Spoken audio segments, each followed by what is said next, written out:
Part एक मापन तथा विमीय विश्लेषण। फिजिक्स का ये पहला चैप्टर है कक्षा 11 का, जो नीट और जेईई एडवांस के लिए इम्पोर्टेंट है। आज इस सारणी के माध्यम से मैं आपको विमीय सूत्र निकालना सिखाऊंगा। तो सबसे पहले आपको देखना क्या है कि पहला हम देख रहे हैं मूल राशि 7 होती हैं, तो क्रम संख्या ले ली हमने 7 तक। फिर दूसरे कॉलम में मूल राशि ले ली, फिर मूल राशियों के मात्रक ले लिए, फिर मूल राशियों के संकेत ले लिए, फिर विमीय सूत्र ले लिया। क्रम संख्या फर्स्ट में हम देख रहे हैं मूल राशि पहली है लंबाई। लंबाई का जो मात्रक है वो मीटर है और इसका जो संकेत है वो एम है, और जो इसका विमीय सूत्र है वो कैपिटल एल है। एल क्यों है? क्योंकि लंबाई को इंग्लिश में लेंथ कहते हैं, तो इसलिए इसका विमीय सूत्र कैपिटल एल होएगा।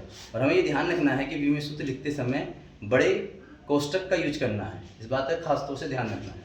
दूसरा है द्रव्यमान, इसका मात्रक किलोग्राम है और इसका जो संकेत केजी है, इसकी विमा कैपिटल एम है। कैपिटल एम इसलिए है क्योंकि द्रव्यमान को इंग्लिश में मास कहते हैं।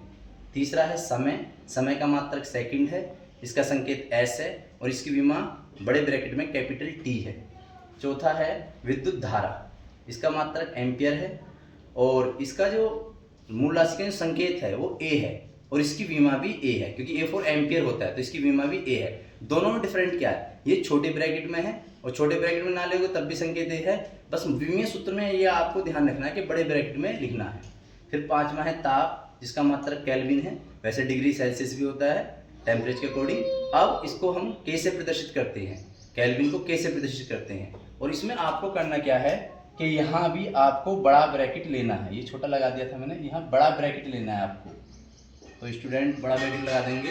उसके बाद 6 है पदार्थ की मात्रा, इसका जो मात्रक है मोल है और इसका संकेत MOL मोल है और इसकी कोई विमा नहीं होती, देखो वहाँ डैश लगा रखा है मैंने।